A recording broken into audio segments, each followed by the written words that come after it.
पुतहु हमरा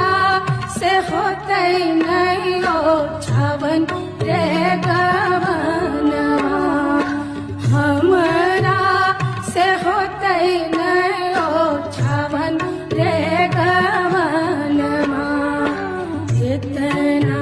वचन जब सुनलन से कोने दुल्हा सुनलन से कोने दुल्हा घोड़ा